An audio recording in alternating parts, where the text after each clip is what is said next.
Education is the single most important thing that a group of people, community, or country can have. Have you ever wondered why, in many communist countries, books and educational books that are, of course, not from that country are banned? I mean, let's look at Cuba, for example, or China. Many books are banned from these communist countries. Why? I think this is the main point of this video. But reading and certain types of education promotes free thinking. And if we look back at the greatest thinkers of our time, Jordan Peterson, Friedrich Nietzsche, these people read a lot of books. Aristotle, these people were able to think for themselves because of how much they read and how much they educated themselves. You see, education opens your mind towards different forms of thinking. Like, I've read maybe over 150 books, right? Probably a little bit more, I'm not sure. I am a different person after each book because of the things and the content that I am exposed to, the different forms of thinking. I've read communist books, I've read capitalist books, I've read books by philosophers, by business people. All these forms of thinking, we're getting into the mind of the author. And when you learn how to read these content and understand that these are different forms of thinking, and that once we expose ourselves to these things, it opens our mind to a different forms of thinking, and b makes us act in a different way.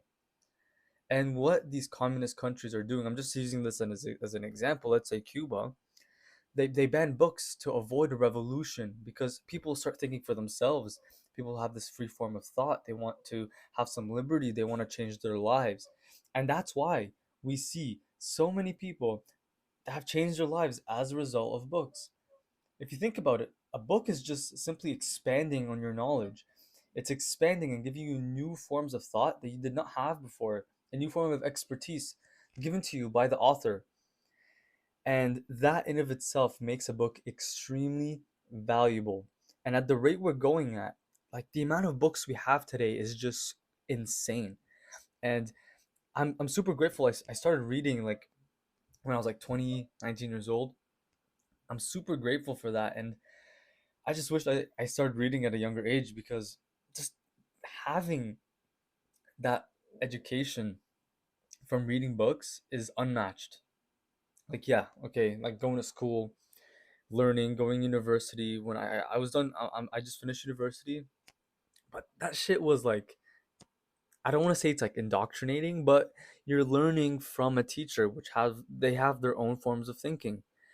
And you can't really think for yourself in that manner because you're getting the content from the teacher and they're not really letting you think. They make you write essays and stuff.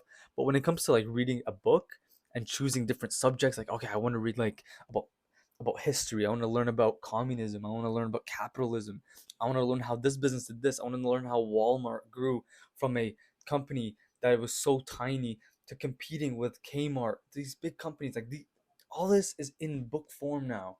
And it exposes us to these like different philosophies of thinking. Like, I read this book by Marcus Aurelius, Meditations. Like, you're literally delving into this person, this leader.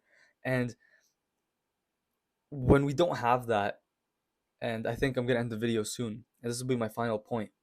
When we don't have that amount of education and free form of thinking from these books, our worldview and our world scope become limited, and we kind of just act the way the people around us act, and the way the government, let's say, tells us to act, because that's all we know. We don't know what people from the past are thinking.